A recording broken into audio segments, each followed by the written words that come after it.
Hello, and you are listening to Half Hour History, the show where you might learn something, but we guarantee nothing. I'm Jacinta. And I'm Luke. And this time we're talking about Lord Nelson.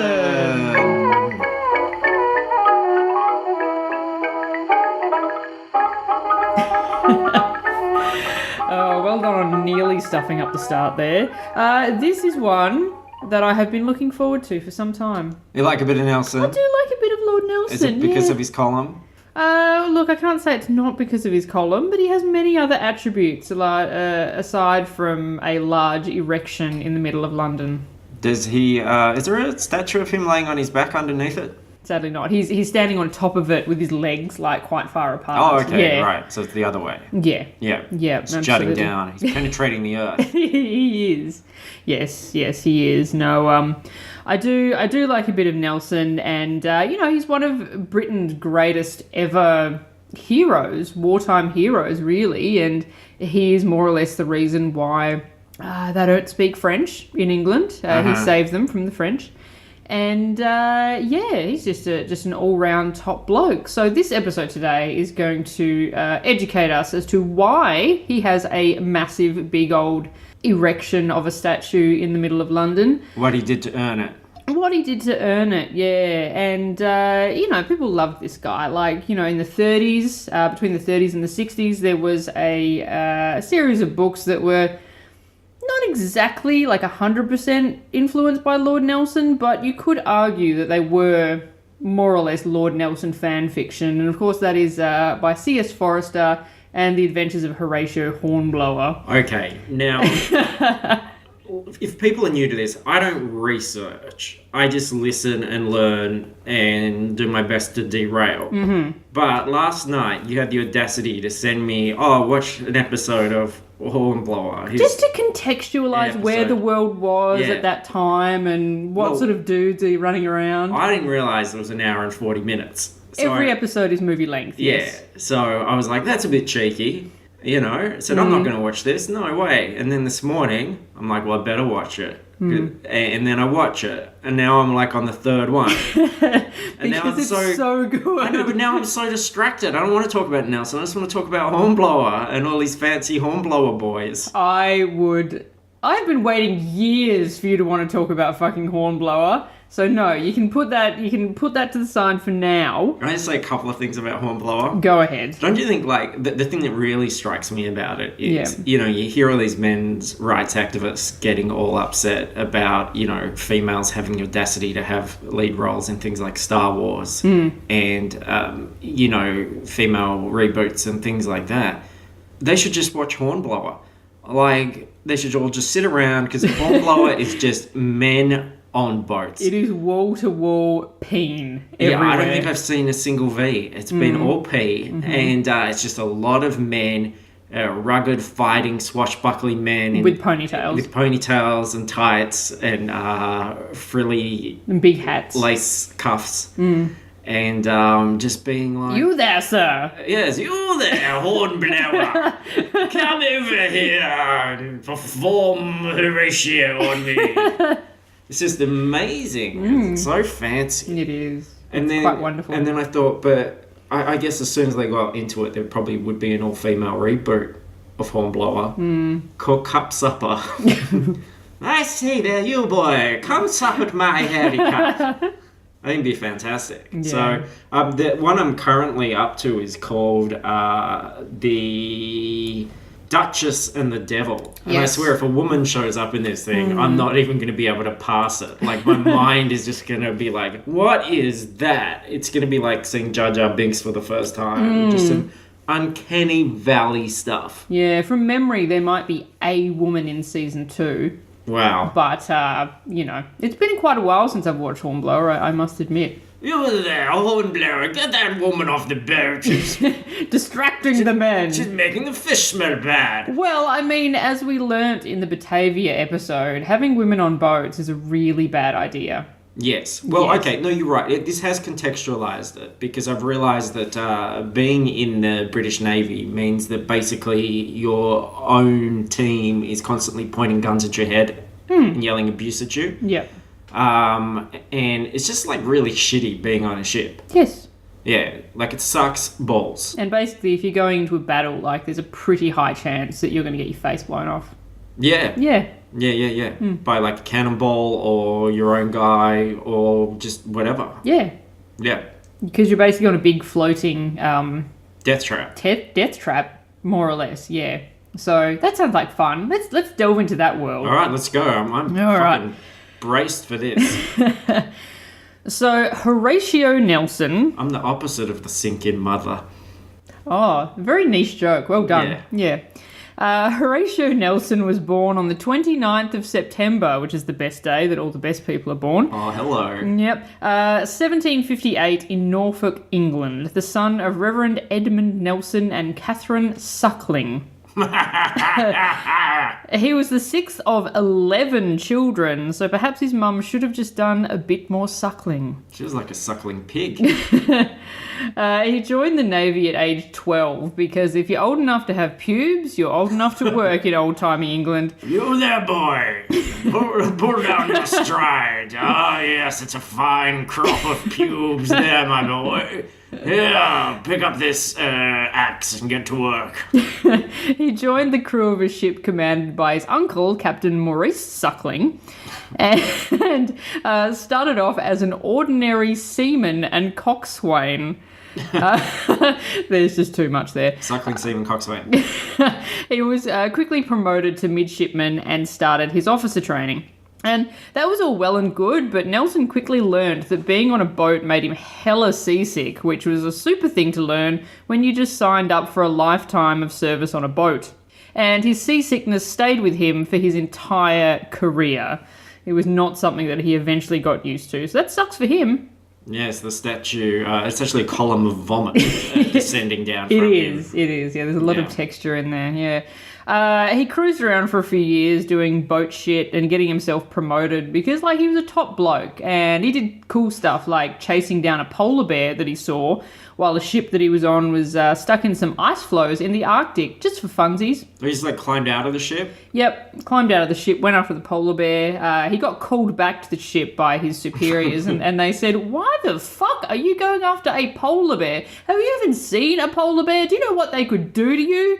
And he was like, "Oh, I just wanted the skin for my dad." And they're like, "What the fuck? Polar bear, come here, let me ride you, boy. Polar boy. He passed his exam for lieutenant, which was quite a big deal, as you will see as you continue watching Hornblower. I know, I've already seen, like, the second movie is called, like, the lieutenant exam. Oh, examination for lieutenant. Yeah.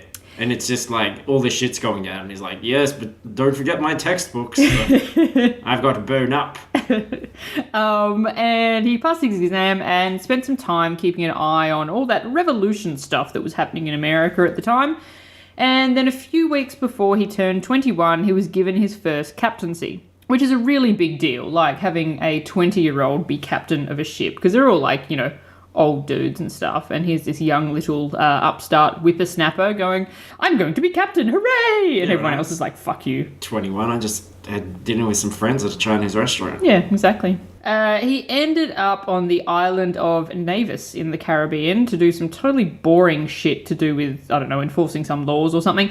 But he met a pretty top bird while he was there, and he married Fanny Nisbet in 1787. This just writes itself. It does. After the shit died down in America, there wasn't any major conflicts that the British Navy needed to stamp on, so Horry was put on half pay and told to chill out at home for a while. There was only so much crocheting that one guy could do, so he was thrilled when France declared war in 1793. Hang on, like, no, guys can do infinite crocheting. I'm proof of that. Uh-huh. And so, well, like, you're not still crocheting, though. Oh, I could, though. You could, but you aren't. Well, I'm doing other things. Well, exactly. Like, he needed to do other things. I'll crochet right now. Go on, off you go then. Well, fine. Yeah, fuck you. So he went on, you're moving too quickly, there's so much information here. So he went on Fanny leave. Well, yes, he spent time with Fanny, but he was put off for a little while because there was no wars to fight. Did he wear those pants? Did you check that thing out that I sent you, like, on YouTube, Horatio, 6 minutes 44. Oh, yeah. There he is, standing in his pants, and he's got a big old camel toe.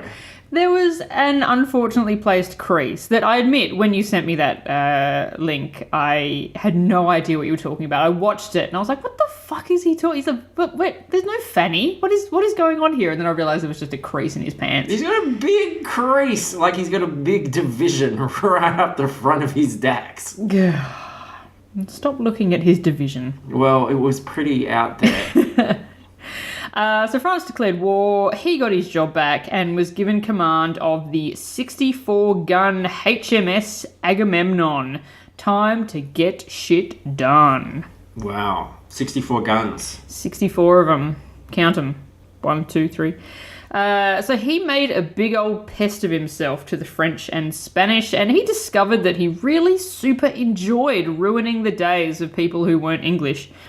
He had a few wins in his Mediterranean service and a few losses, though the most significant losses were his own body parts. During a land-based assault on the island of Corsica, Nelson was at the front line when a shot hit one of the sandbags protecting their position, spraying rocks and sand and shit into Horry's eyeball.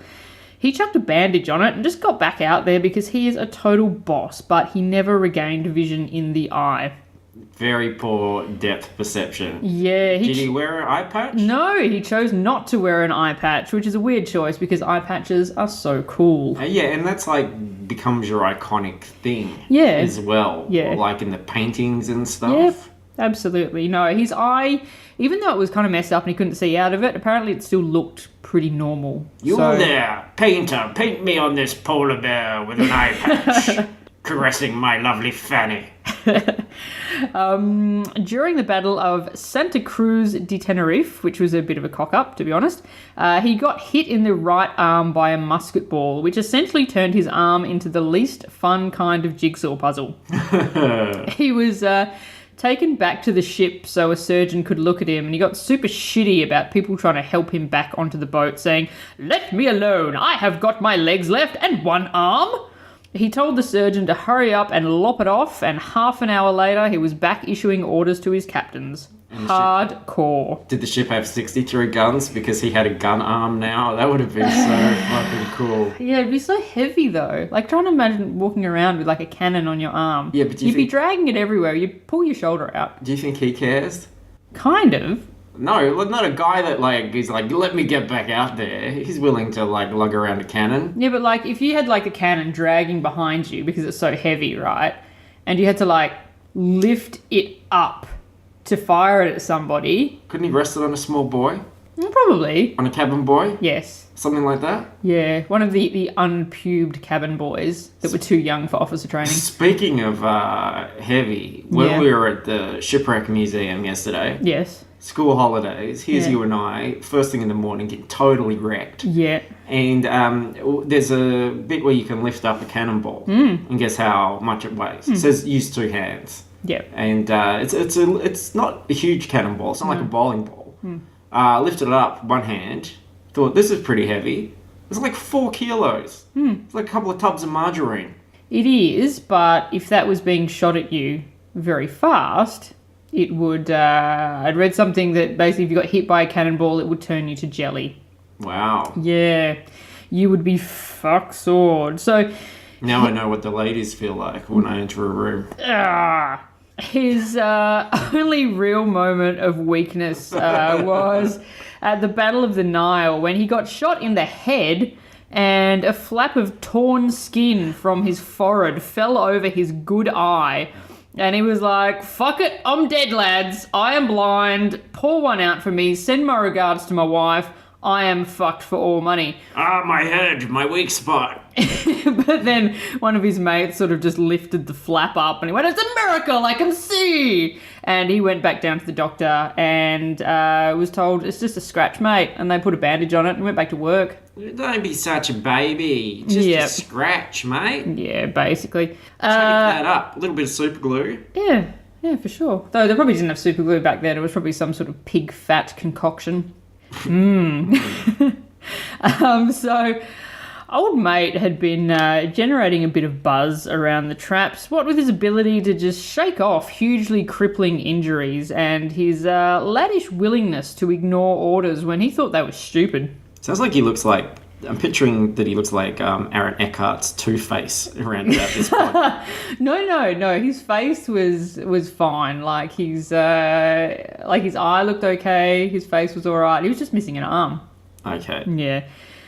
So at the Battle of Copenhagen, after being told by one of his underlings that they'd been signalled to withdraw from the battle, Nelson held his telescope up to his blind eye and said, "Can't see shit, mate. I don't believe you. We're not going anywhere." They won the battle, and his superiors were kind of pissed, but like, what are you going to do? You going to tell Nelson off? No, you're fucking not. No, like once you've won, you don't give back your prize. Yeah, exactly. So people loved this guy, and he was enthusiastically received when he visited towns, and people wanted him as a guest at their houses for banquets and shit. And he was also pretty enthusiastically received by the British ambassador's wife's vagina. Oh, gosh. They conducted a pretty long-term affair. She had his kid, a girl called Horatia, that poor kid.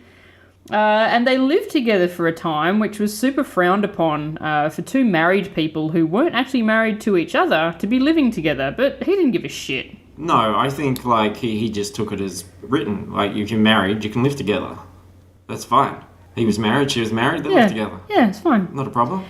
He was actually living with Emma, who was the lady, their daughter, Emma's mother, and Emma's husband as well. So they were all living together. So it'd be like living in the 80s and like Harrison Ford has just started banging your wife and then has moved into your house. Like, you're technically mad, but it's also a really cool story to tell the boys at the pub.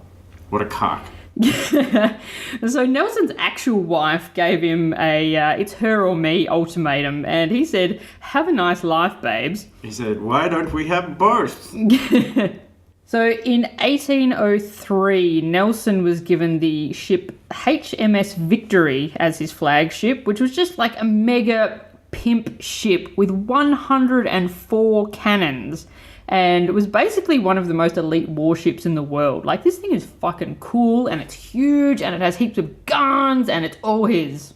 So Napoleon was being a dick in France, and he had designs to invade Britain, but the British Navy was more than willing to pimp slap him back into reality. So Nelson and his crew saddled up and got to work. The Battle of Trafalgar in 1805 was arguably Nelson's most famous battle for several reasons. You've taken me back to a Monopoly game one Christmas with my grandmother. Yes. The Battle for Trafalgar Square. Yeah, it got very ugly. Yeah, cool. He had a pretty unorthodox plan in mind to beat his foes, whereby instead of engaging the enemy in two lines and taking pot shots, which often resulted in an inconclusive result for both sides, his plan was to cut across the enemy line, disrupt their structure, and take them on 1v1.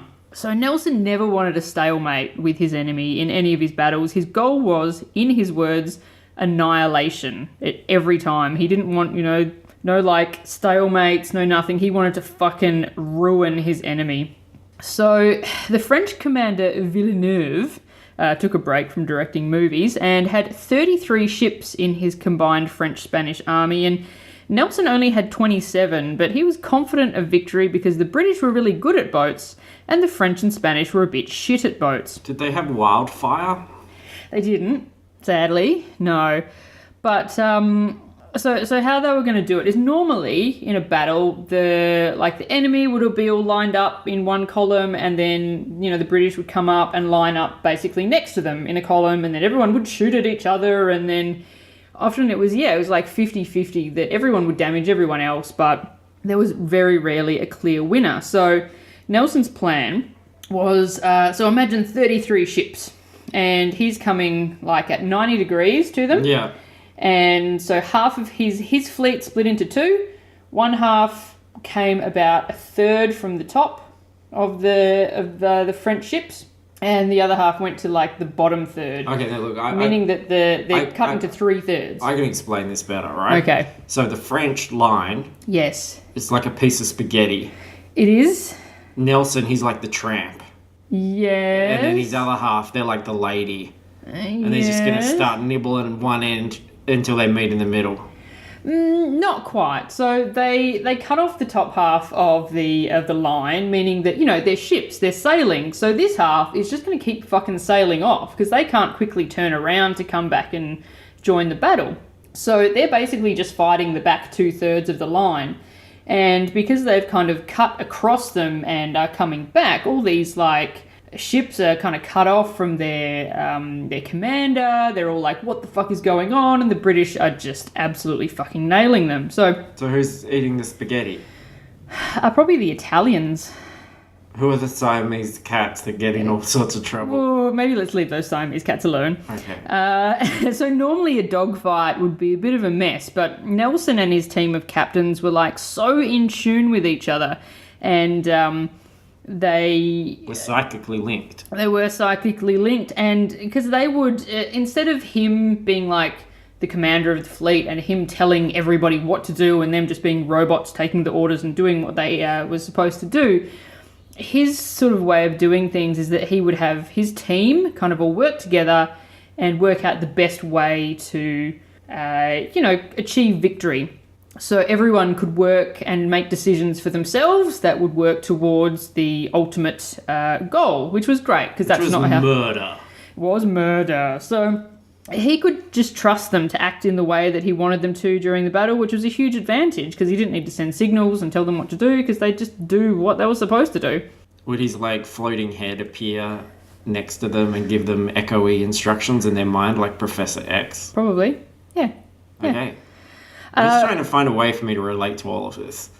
What can't you relate to? There's dudes on ships and shooting guns and... Oh yeah, no, but I'm trying to picture it in my head. Ah, okay. Okay, some dudes are good at fighting. Yeah. And so they fight. Boat fighting. Boat fighting, yeah. Boat fights. Boat fights. Ship fight! Because the ships were in such close quarters during this fight, the soldiers were close enough that they could actually shoot each other with guns from their respective ships. And this was actually bad news for Nelson, who copped a shot from a French sniper, and this was not one that he could simply walk off. The bullet entered his left shoulder, passed through his 6th and 7th thoracic vertebrae, and lodged 2 inches below his right shoulder blade. The captain of the Victory, whose name was Tom Hardy, turned around and saw Nelson on his knees collapse to the ground, and Nelson said to him, "Hardy, I do believe they have done it at last. My backbone is shot through." He was taken downstairs by the doctor, pausing to give instructions to one of his midshipmen on the way, and was given lemonade and wine to keep him comfortable. Every cloud. He knew he was dying, but he wasn't ready to drop off until he knew the job was done. So the crew of the French ship next to them, and I think it was called the Redoutable or something, attempted to board the Victory, but Captain Harvey on the HMS Temeraire sidled up on the other side to sandwich them and was all, "Bonjour, garçon," and opened fire, which fucking devastated the French ship, and the crew were all like, "Holy fuck, settle down, we surrender." Nelson was told that 15 ships had surrendered and said that he was disappointed because he'd actually hoped to capture 20. Hardy kissed his forehead in farewell, and Nelson said, "Thank God I have done my duty," and died. On hearing of Nelson's death, despite the famous victory, King George III is said to have burst into tears. He was a hero, a martyr, and this victory essentially secured the safety of the British Isles for the next century. I don't know, when I see ship stuff and see people going off and going on these long voyages and fighting and stuff, I just think, what are you fighting for? That's your job. Don't we all do jobs to kind of facilitate, a way of life? Yeah, but... Did he have any downtime? Did he not want any downtime? Was he just a man that was so driven to, just fight until he was blown to pieces? Yeah. He liked to defeat his enemies. He really liked it. And, they'd have shore leave and downtime and stuff like that. But he wanted to shoot French people. That was his... Fridays. Yeah, he'd have Fanny Fridays and Annie Mondays or whatever her name was, yeah. Yes. Yeah, so... Normally, the death of our subject would mean the end of the episode, but not in this guy's case. Thank you, everyone. Wait, what? Not this time. Shit. So, You've seen that first Hornblower episode. If somebody dies at sea, what do they do with them? Eat them. No, what do they really do with them? Throw them in the sea? Yeah. The normal procedure would be to perform a burial at sea. Because... And then they auction their shit. Oh, yeah, they do. They do that too.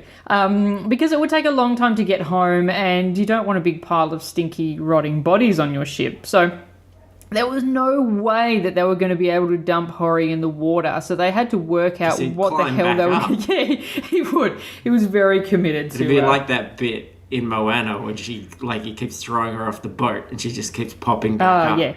Yeah, exactly like that. There's nothing you can tell me in this story that I can't compare to a Disney animated classic. Cool. So they had to work out what the hell they were going to do because they can't dump him in the water. They have to take him home, but they don't want him to rot to mush by the time they get there.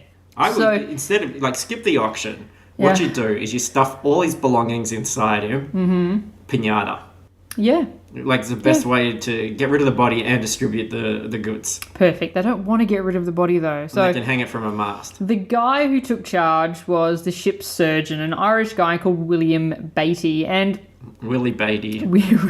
Surgeons in these days weren't the same thing as, the physicians on the ship. They were basically butchers who would just chop off limbs and sewed them up. And they had about a 33% success rate of their patients surviving. But Beatty was a pretty good surgeon with a good survival rate. And let's just do the math here, though. Yeah. Did they do 33% of the training that a modern doctor would do? Because if they do, I reckon that's fair. Oh, it would have been even less. Well, then they're ahead. Yeah. And no one else had come up with any really good ideas with what to do with the body. So when he put his hand up, everyone went, sure. So his plan was to basically pickle Horatio Nelson to try and slow down the decomposition process. So preserving specimens in alcohol for transport during these days wasn't unheard of, but it certainly wasn't common. So Beatty was really taking a gamble when he put Nelson's body in a cask full of brandy and ethanol. Nice. 2 weeks into the journey, gases from the decomposition process burst the lid off the cask, scaring the shit out of the two watchmen on duty at the time who thought that zombie Nelson was coming to eat their faces. It says a lot for the crew that they feel like they need two people to watch over this body. What are the crew going to do to it? Don't know. When they finally got back to England, Beatty transferred the now pretty gross body into a lead coffin, wrapped him in linen, and put some camphor and myrrh in there to mask the smell, while the body was to lie in state. He had an opportunity to perform an autopsy during the transfer process and located the bullet and a piece of gold clothing which proved the entry point of the kill shot, so the gold stuff that's on his shoulder. The main reason for performing the autopsy was actually to empty out Nelson's guts, which were decomposing faster than everything else.